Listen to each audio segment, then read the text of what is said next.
प्रकरण 70. चोरीला गेलेल्या रकमेपैकी 10,000 परत मिळाले. 16 मार्च ते 31 मार्च या काळातील एसटीडीचं बिल 25 एप्रिलला आलं, परंतु ठाण्याच्या कार्यक्रमामुळे ते उघडलेलंच नव्हतं. 28 एप्रिलला ते उघडलं. शेवटची तारीख 30 एप्रिल होती. त्यातील 31 मार्चचे दिवसभराचे डिटेल्स मंगेश बनसोडकडून वाचून घेतले. जेवायला जाण्यापूर्वी शेवटचा एसटीडी 1:45 वाजता दुपारी दिल्लीला एक झाला होता. जेवणानंतर त्या 2 मुलींचा 2:30 वाजता इंदोरचा एक फोन झाला होता.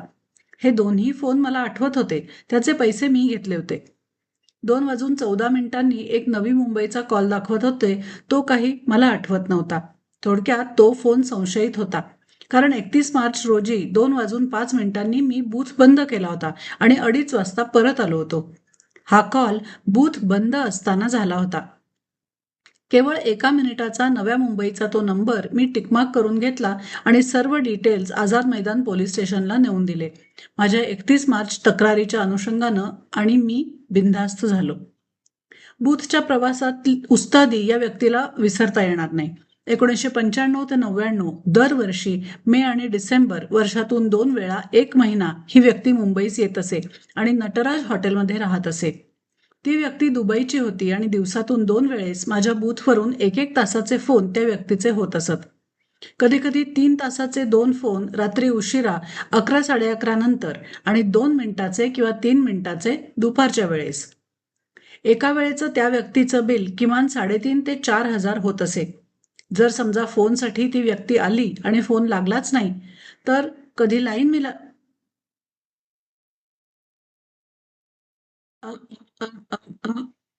जर समजा फोनसाठी ती व्यक्ती आली आणि फोन लागलाच नाही, कधी लाईन मिळाली नाही, कधी फोन लागला परंतु उचलला नाही, कधी एंगेज आला, अशी जरी परिस्थिती असेल तरी ती व्यक्ती किमान 500 रुपये टिप देऊन जात असे. येण्यापूर्वी ती व्यक्ती आधी फोन करत असे. मी मुंबईत येत आहे, मला ISD सर्व्हिस हवी आहे, अशा आशयाचा तो फोन असे. या मे महिन्यातही तो आला होता आणि संपूर्ण महिनाभर जवळजवळ 40 ते 50 हजाराचा बिझनेस मला त्यानं दिला होता. 1997च्या मे अखेरीस मधुकर सूर्यवंशी हा माझा शाळेचा आणि औरंगाबादचा मित्र अचानक आला. तो अनेकदा येत असे. येताना त्याच्याबरोबर कोणी ना कोणी नेहमी येत असे. कधी त्याचा भाऊ येत असे, कधी एखादा मित्र येत असे. यावेळेस मात्र तो एकटाच आला होता. मला म्हणाला, आता तुम्ही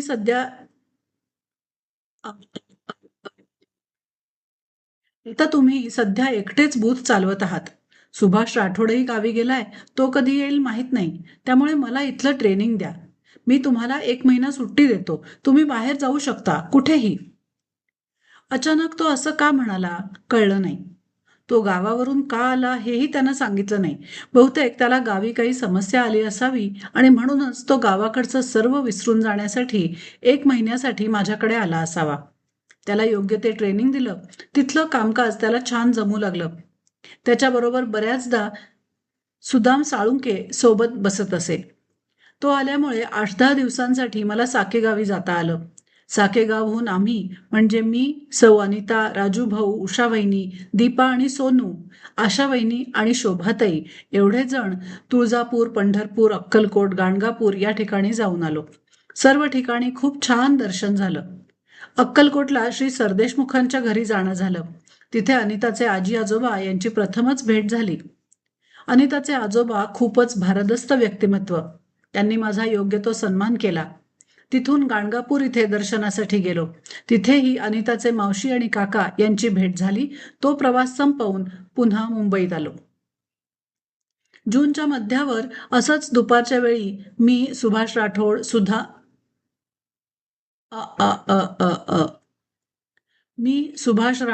सुदाम आणि मधुकर सूर्यवंशी असे बसलो असता पोलीस स्टेशनातून एक व्यक्ती मला बोलवायला आली आणि पोलीस स्टेशनवर घेऊन गेली.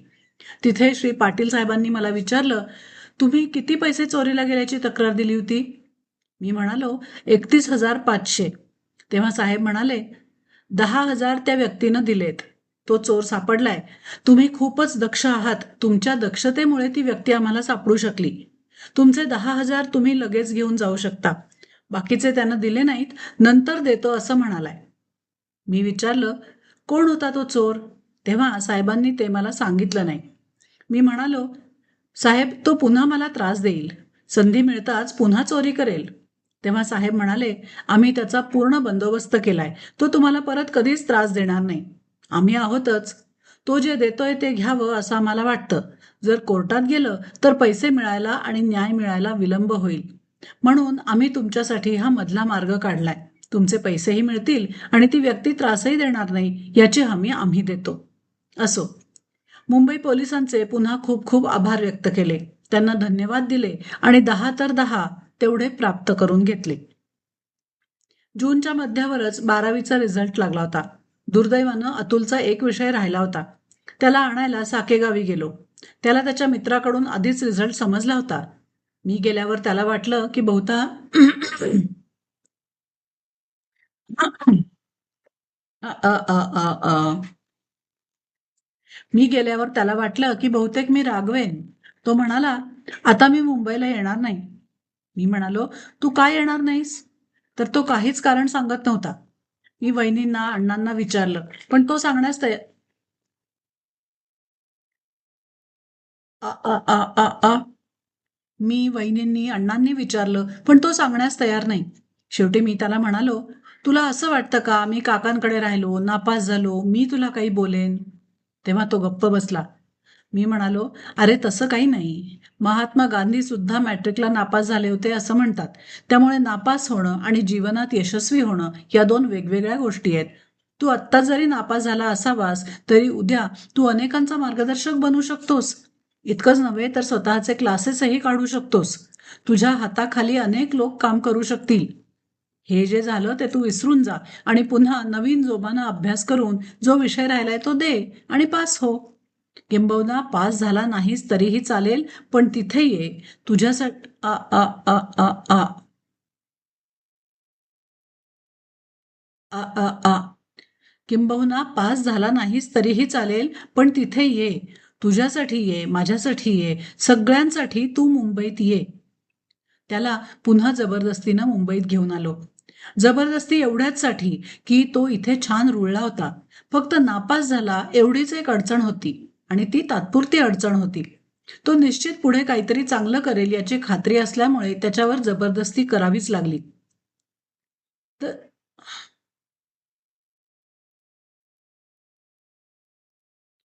दरम्यानच्या काळात आठवले काका आणि काकू यांनी एक नवीन व्यवसाय विरार पश्चिमला सुरू केला होता.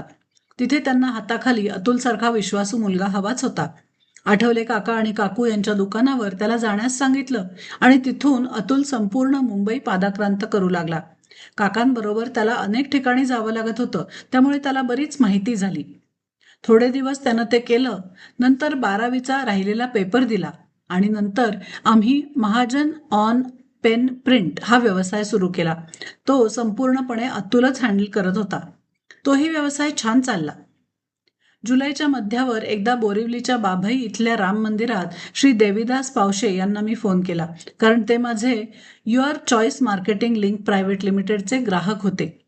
तेव्हा कळलं की त्यांनी राम मंदिर सोडलं असून ते आता बाहेर पौरोहित्य करतायत. मग त्यांच्या जागेवर कोण आहे ही चौकशी केली असता कळलं की तात्पुरता 1 महिन्यासाठी एक भटजी ठेवलाय. त्यांना एका पूर्णवेळ भटजीची आवश्यकता आहे. म्हणून तिथल्या ट्रस्टी श्री दयानंदजी यांना फोन केला आणि त्यांना सांगितलं की मी तुमच्याकडे खूप पूर्वी कामावरती असलेला देवीदास महाजन म्हणजे राजू महाजन याचा मी भाऊ आहे. तर देवीदास पावशे यांचाही मी नातेवाईक आहे. आमच्याकडे दुसरे एक भटजी अतिशय विद्वान श्री कृष्णराव त्र्यंबकराव अ, अ, अ, अ, अ. आमच्याकडे दुसरे एक भटजी अतिशय विद्वान श्री कृष्णराव त्र्यंबकराव जोशी आहेत. त्यांना आणू शकतो का? तेव्हा दयानंदजी म्हणाले, तत्काळ त्यांना बोलवून घ्या. सध्या कुठे राहतात? तत्पूर्वी त्यांचा अर्ज आमच्याकडे आणून द्या. त्याच दिवशी अतुल आणि अजय मिसाळ यांना बाभई राम मंदिर इथे पाठवलं. त्यांच्याजवळ कृष्णराव जोशी यांचा अर्ज लिहून दिला होता. दयानंदजी यांनी सांगितलं की 5 ऑगस्टच्या पूर्वी त्यांना मंदिरात हजर राहायला सांगा. प्रकरण समाप्त. प्रकरण 71. ज्याचं करावं भलं तो म्हणतो माझंच खरं. कृष्णराव जोशी हे माझे मेव्हणे, सौ शोभाताईचे यजमान. लखमापुरी हे त्यांचं गाव. 1981ला शोभाताईचं लग्न झालं तेव्हा कृष्णराव जायकवाडी प्रकल्पावर कामाला होते. घरी शेतीवाडी, गाई वासरं होती. लग्नानंतर थोड्याच दिवसात कृष्णरावांनी जायकवाडी प्रकल्पावरचं काम सोडून दिलं आणि गावीच स्वतःची शेती आणि पौरोहित्य करू लागले. त्या काळात 1982-83ला शोभाताई मला म्हणाली होती की लातूरच्या काकांच्या चांगल्या ओळखी आहेत, त्यांच्या माध्यमातून यांना काही काम मिळत असेल तर विचारून बघ, आम्ही लातूरलाही येऊन राहायला तयार आहोत. हे वाक्य माझ्या चांगलं लक्षात राहिलं होतं आणि तो धागा पकडून मी बोरिवलीत मंदिरात जेव्हा एक जागा झाली तेव्हा माझ्या डोक्यात कृष्णरावांना मुंबईत आणावं अशी कल्पना चमकली. अ, अ, याबाबत सगळ्यांचा विचार घ्यायला हवा म्हणून मी प्रथम राजूला विचारलं की बोरिवलीच्या राम मंदिरात कृष्णरावांना आणावं का. तेव्हा राजू म्हणाला, त्यांचा तिकडे छान जम बसलाय, 5 गावांचं ते पौरोहित्य करतायत, पिंगेवाडी, वाडगाव, लखमापुरी, सोनेरी आणि पिंपरी. त्यामुळे ते इथे येतील की नाही शंकाच आहे. आणि समजा इकडे नाही जमलं तर गेलं आणि ब्रह्मचर्यही असं होऊ शकतं. त्यांच्याकडे 5 गावांचं पौरोहित्य होतं हे खरं, पण दिवसभर प्रचंड धावपळ होत असे आणि गाढव दिवसभर मेहनत करून दिवसा शेवटी 5-50 रुपये मिळत असत. शेती पाण्यावर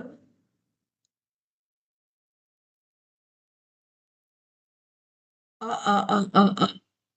पण दिवसभर प्रचंड धावपळ होत असे.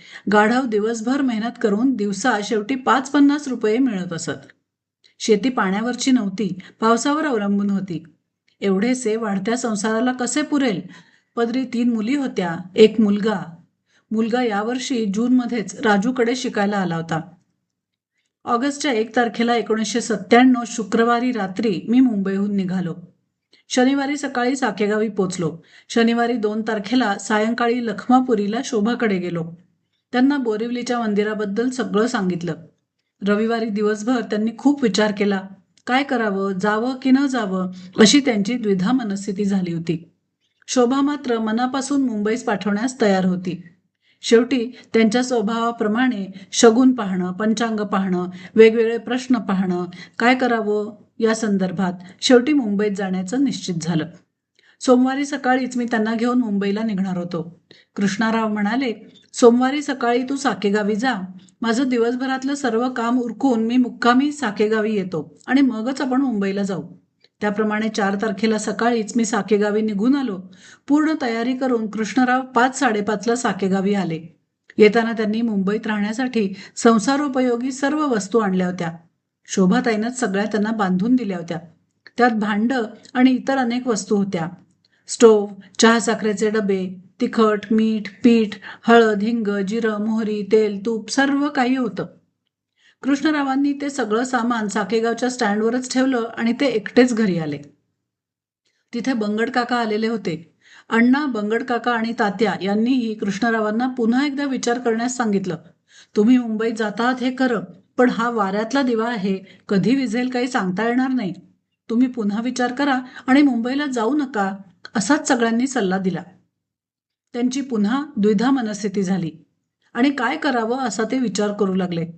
आता मात्र मी म्हणालो, नाही कृष्णराव, तुम्ही मुंबईला याच. जमलं नाही तर 8 दिवसांनी तुम्ही परत गावी निघून येऊ शकता, तुमच्यावर ती सक्ती नाही. जबरदस्ती तर बिलकुलच नाही. मग प्रयोग करायला काय हरकत आहे. तेव्हा कृष्णरावांनी माझं ऐकलं आणि रात्रीच्या पाथर्डी मुंबई गाडीनं आम्ही निघालो.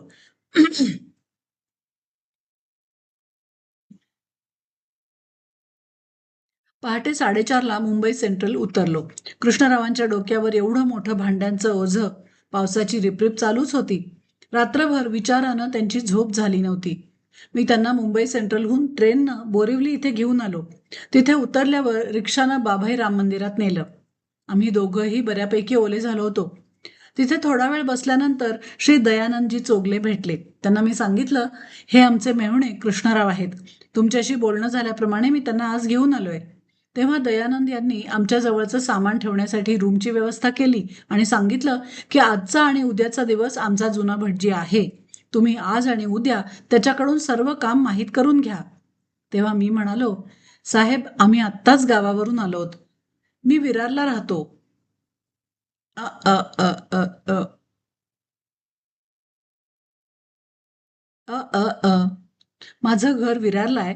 मी आता यांना फ्रेश होण्यासाठी विरारला घेऊन जातो आणि संध्याकाळी पुन्हा बोरिवलीत आणून सोडतो. आजची संध्याकाळ आणि उद्या दिवसभर हे मंदिरातलं सर्व कामकाज, पूजा पद्धती, आरती शिकून घेतील. तेव्हा दयानंद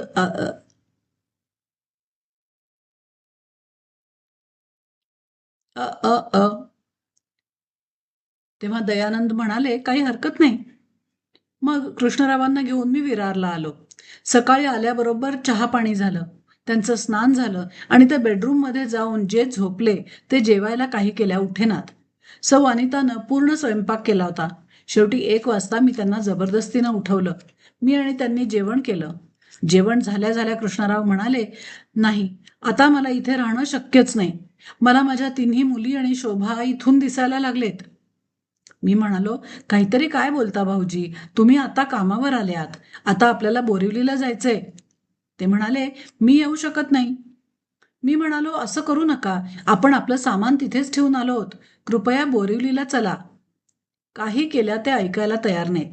ते म्हणाले, आता मी गणेशपुरीला जाऊन माझ्या मुलाला भेटतो आणि तिकडून तिकडेच गावी जातो. मी म्हणालो, हरकत नाही, पण मी त्या सामानाचं काय करू? ते म्हणाले, तू वापर किंवा त्यांनाच देऊन टाक.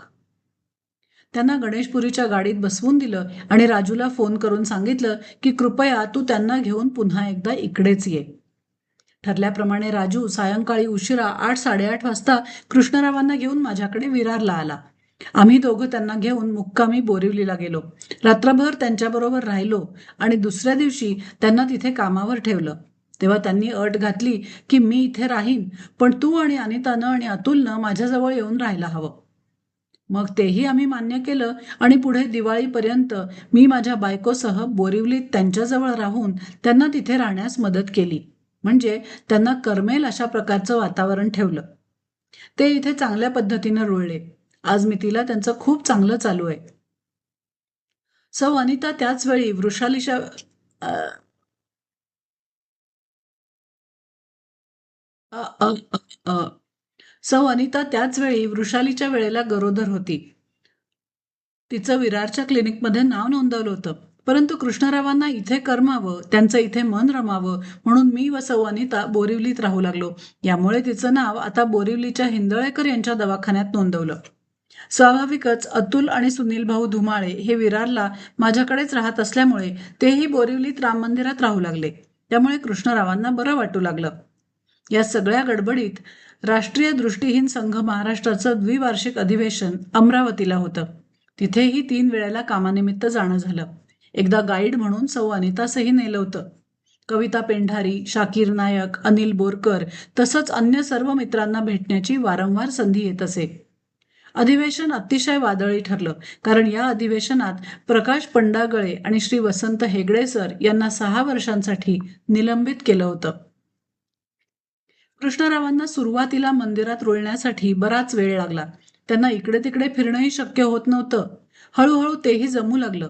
त्यांचं बँक अकाउंट सुरू करून दिलं आणि मुंबईच्या वातावरणासाठी अ, अ, अ, आणि मुंबईच्या वातावरणाशी ते एकरूप झाले. दिवाळीच्या सुट्टीत सौ शोभा आणि तिन्ही मुली, कृष्णरावांची आई आणि प्रशांत असे आले तेव्हा आम्ही पुन्हा विरारला येऊन राहू लागलो. जवळ जवळ अ, अ, अ, अ, अ, अ. जवळजवळ वर्षभर मी बोरिवली विरार असं जाणं येणं करत होतो.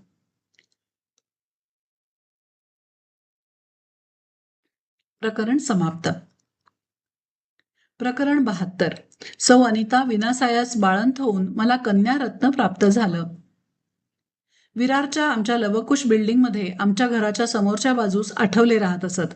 बाजूला पडवळ काका काकू, बर्वे, मिश्री आणि अंजू अधिकारी राहत असत.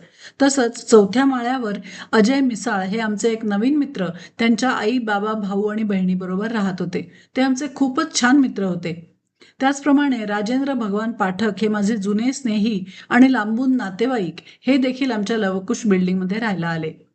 मी लवकुशमध्ये घर घेतल्यानंतर अवघ्या वर्षभरातच पाठक गुरुजी तिथे राहायला आले. मला आणि अतुलला एक जवळची व्यक्ती, ओळखीचे स्नेही नातेवाईक जवळ राहायला आल्यामुळे खूपच आनंद झाला. अगदी बरं वाटलं. पाठक गुरुजी साई मंदिरात काम करत होते. अतिशय शांत स्वभाव, मितभाषी. मी जास्त बोलत असे आणि ते ऐकत असत आणि ते कधीतरीच मार्मिक आणि छान बोलत असत. त्यांची आणि माझी 1986ची जुनी ओळख होती. वेदविद्येचा आणि ज्योतिषशास्त्राचा त्यांचा गहन व्यासंग होता आणि त्यांनी तो स्वतः मेहनत आणि अभ्यास करून मिळवला होता. महाराष्ट्र अंध औद्योगिक उत्पादक सहकारी संस्था या सोसायटीचे अद्याप हक्काचं कार्यालय नसल्यामुळे माझ्या STD बूथच्या बाजूला मी 2 वाकडे ठेवले होते. त्यावरच संस्थेची मीटिंग होत असे. मी संचालक होतो. दर बुधवारी आणि शनिवारी बैठक होत असे. त्यात संस्थेच्या भावी योजनांबद्दल एकमेकांना माहिती दिली जात असे. संस्थेच्या वतीनं शासकीय कार्यालयातलं फर्निचर दुरुस्ती केलं जात असे. तसंच कांदिवली इथे एक फाईल बनवण्याचा व्यवसाय सुरू होता. संस्थेचं नाव शासनाच्या अधिकृत दर निश्चित यादीत अद्याप आलं नव्हतं. त्यामुळे त्यावरही साधक बाधक चर्चा होत असे आणि दर निश्चितीत संस्थेचं नाव यावं यासाठी विशेष प्रयत्न करावे लागतील यावर चर्चा होत असे. संस्थेचे संस्थापक अध्यक्ष श्री सय्यदभाई, सचिव शिवाजी नांगराळे आणि खजिनदार सूर्यकांत एवारे आम्ही सर्व जवळचे पूर्वीपासूनच मित्र असल्यामुळे आमच्यात एक दृढ ऋणानुबंध तयार झाला होता. राष्ट्रीय दृष्टिहीन संघाचं मुख्य कार्यालय विलेपार्ले इथे होतं. तसंच घाटकोपर इथेही संघाची जागा होती. तिथे ब्रेल रूपात अ, अ, अ.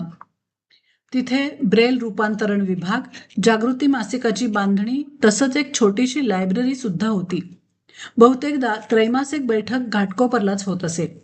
देवाची आळंदी पुणे इथे अंध मुलींची शाळा संस्थेमार्फत चालवली जात असे. आम्हाला तिथंही जावं लागत होतं.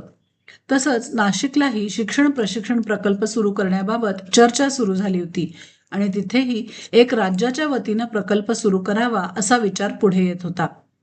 संस्थेचे अध्यक्ष आदरणीय प्राध्यापक रकिबे सर, संस्थेचे नाशिकमधले डोळस हितचिंतक श्री बाळासाहेब आहेर यांच्या मार्गदर्शनाखाली श्री प्रवीण पाटकर, राजाराम गायकवाड, हिरामण टिळे नाशिकमध्ये चांगलेच कार्यरत होते. आम्ही कधी विरार कधी बोरिवली असं जाणं येणं करत होतो. अतुल आठवले काकांकडे काम करत असल्यामुळे तो बहुतेकदा विरारलाच राहत असे. आ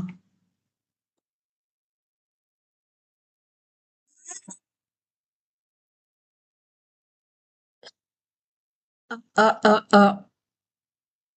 तो बहुतेक वेळा विरारलाच राहत असे. कधी कधीच बोरिवलीत येई.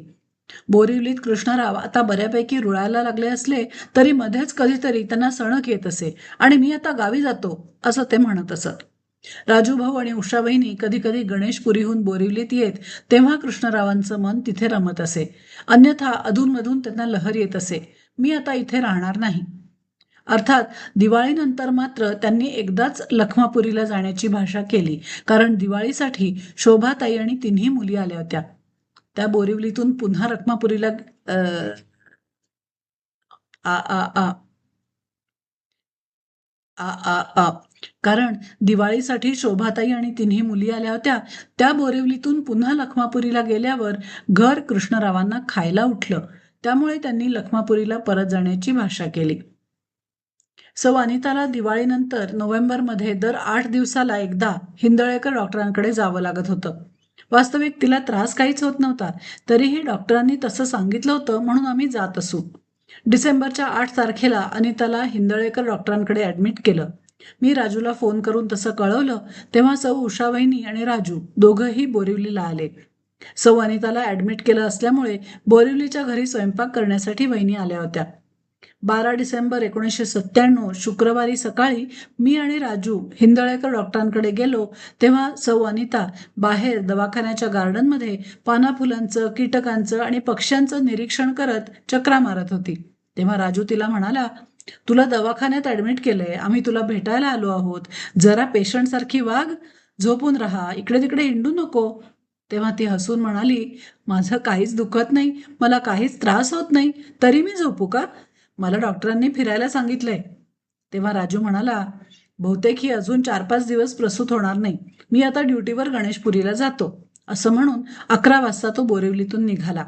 दुपारी 2 वाजेपर्यंत गणेशपुरीत पोचला.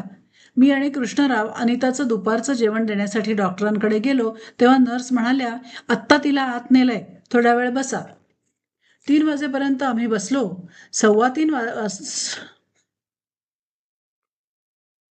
आ आ आ 3 वाजेपर्यंत आम्ही बसलो. 2:15ला बाळाच्या रडण्याचा आवाज आला. एक नर्स धावत आली आणि मला म्हणाली, अभिनंदन, तुम्ही बाबा झाले आहात. तुम्हाला कन्यारत्न प्राप्त झालंय. पुन्हा आतून बाळाच्या रडण्याचा आवाज आला. खूपच आनंद झाला. डॉक्टरांनी सांगितलेली सर्व औषधं मेडिकलमध्ये जाऊन घेऊन आलो. थोडा वेळ तिथे बसलो आणि 4:30-5ला कृष्णरावांबरोबर घरी गेलो. तिथून उषावहिनी आणि मी पुन्हा 6 वाजता दवाखान्यात आलो तेव्हा कळलं की राजूचा गणेशपुरीहून फोन आला होता आणि त्या फोनवर सौ अनिता स्वतःच बोलली. ती राजूला म्हणाली, भाऊजी, मी प्रसूत झाली आहे आणि मला मुलगी झाली आहे. राजूचा विश्वासच बसेना. राजू म्हणाला, मग उठून कशी आलीस? तेव्हा अनिता म्हणाली की नर्सनं मला सांगितलं की तुमचा फोन आलाय, म्हणून तुम्हाला ही आनंदाची बातमी सांगायला तुमच्याशी बोलायला आलीये. तात्पर्य हे की प्रसूती नैसर्गिक झाली होती. तिला कुठलाही त्रास झाला नाही. धन्य ती माझ्या लेकराची आई, वृषालीची माऊली आणि माझी अर्धांगिनी. सुनील भाऊ धुमाळे, माझे मावस भाऊ, पूर्वी लातूरमध्येच कार्यरत होते. त्यांच्या व्यवसायात त्यांना मोठं नुकसान झालं. त्यामुळे ते हताश, नाराज, निराश झाले होते. म्हणून 1995च्या नोव्हेंबरमध्ये त्यांना मी माझ्याकडे विरारला घेऊन आलो. सुरुवातीला 2 वर्ष माझ्याकडे विरारलाच राहत असत. 1995 ते 96 1 वर्ष त्यांनी संजय करंदीकरकडे काम केलं. नंतर काही काळ सय्यदभाईंकडे काम केलं. त्यांना चांगलं काम मिळत नव्हतं. आम्ही सगळेच त्यांना व्यवस्थित काम मिळावं यासाठी प्रयत्न करत होतो. वृषाली खरोखरच पायगुणाची ठरली. असं म्हणतात की परमेश्वराजवळ न्याय असतोच. खुदा के पास देर है मगर अंधेर नाही. श्री देवबा पवार या माझ्या मित्राच्या ओळखीनं सुनील भाऊ 15 डिसेंबर 1997ला अंधेरी इथल्या गोयंका ग्रुपच्या चांगल्या कंपनीत कामाला लागले आणि माझ्या पुढची समस्या मिटली. आता नवीन समस्या ही होती की त्यांच्या पत्नी म्हणजेच वहिनी यांना लातूरहून आणणं. कारण इतके दिवस सुनील भाऊ एकटेच आमच्या समवेत राहत होते. वृषालीचा जन्म झाल्यानंतर शकू वहिनींनाही मी लातूरहून विरारला घेऊन आलो आणि सुनील भाऊ आणि वहिनी यांना बोरिवलीत एक भाड्याची रूम घेऊन दिली. ते दोघं तिथे व्यवस्थित राहू लागले. अंधेरी ते बोरिवली आणि बोरिवली ते अंधेरी असा त्यांचा प्रवास सुरू झाला आणि सुनील भाऊ मुंबईत मार्गी लागले. ही खूपच समाधानाची बाब होती. प्रकरण समाप्त. इथे पान 290 वर मी ही फाईल थांबवते आहे.